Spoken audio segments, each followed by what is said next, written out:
လူတွေရဲ့အကြောင်းကိုပိုသိလာလေလေတယောက်တည်းနေချင်လာလေလေပါပဲအရွယ်လေးနည်းနည်းရလာတဲ့အခါလောကဒဏ်ကိုအတိုင်းအတာတစ်ခုအထိကြုံဖူးသွားတဲ့အခါမှာကျွန်တော်ရဲ့စိတ်ထဲမှာဖြစ်ပေါ်လာတတ်တဲ့အသည့်တစ်ခုရှိပါတယ်အဲ့ဒါတော့လူတွေရဲ့အကြောင်းကိုပိုသိလာလေလေတယောက်တည်းပဲနေချင်လာလေလေဆိုတဲ့ခံစားချက်ပါပဲ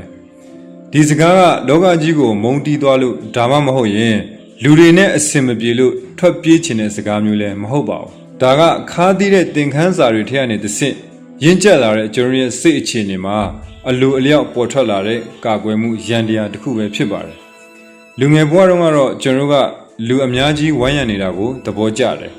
မိတ်ဆွေတွေတငယ်ချင်းတွေများလေလေကိုဘဝကအောင်မြင်လေလေလို့ထင်ခဲ့ကြပါတယ်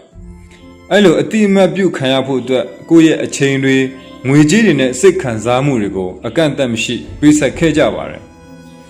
လူတယောက်ကိုယုံမိပြီဆိုရင်ရင်ဘတ်ထက်နှလုံးသားထက်ထုတ်ပြရမတတ်ယုံကြည်ခဲ့ကြတာပါဒါပေမဲ့အချိန်တွေကြာလာတဲ့အခါဥပမာတစ်ခုကိုကျွန်တော်မျက်ဝန်းထင်ထင်မြင်တွေ့လာရတယ်ကိုကသူတို့တဲ့အရာရာကိုအနစ်နာခံကူညီပေးခဲ့ပေမဲ့တကယ်တမ်းကိုဒုက္ခရောက်တဲ့အခါမှာပြန်လှည့်ကြည့်လိုက်တော့ကိုဘေးမှာဘယ်သူမှရှိမနေတဲ့အခိုက်အတန့်မျိုးပေါ့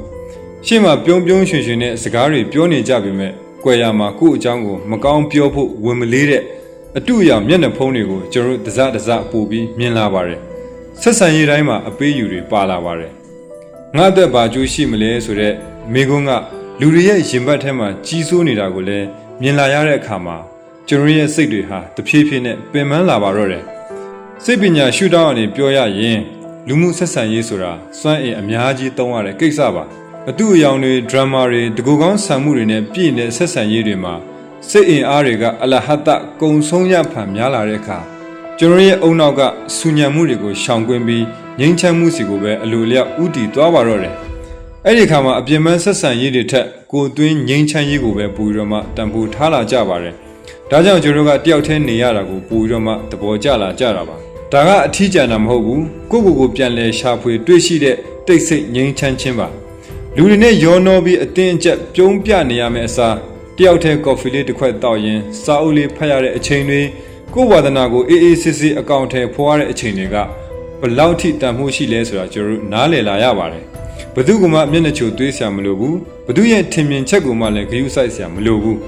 လူတွေကိုပိုတိလာတဲ့အခါမှာသူတို့ရဲ့လူရင်ဆန္ဒတွေလှဲ့ကွက်တွေကိုပိုနားလည်သွားပြီးအဲ့ဒီကစားကွင်းထဲမှာဆက်မကစားချင်တော့တာပါပဲတကယ်တော့လူတွေကိုပိုတိလာလေလေတယောက်တည်းနေချင်လာလေလေဆိုတာကကျွန်တော်တို့ဟာဘဝရဲ့အနှစ်သာရကိုသိမြင်သွားခြင်းပါပဲအတူအယောင်တွေနဲ့ပြည့်နေတဲ့လူအုပ်ကြီးထဲမှာရှင်သန်ရတာထက်သစ္စာရှိတဲ့ကိုနဲ့ပဲတိတ်ဆိတ်စွာနေထိုင်ခြင်းကဘဝကိုအများကြီးပို့ပြီးတော့မှငြိမ်းချမ်းစေတယ်ဆိုတာနာကျင်မှုတွေကြားထဲကနေကျွန်တော်တို့ရင့်ကျက်စွာသဘောပေါက်သွားကြလို့ပါ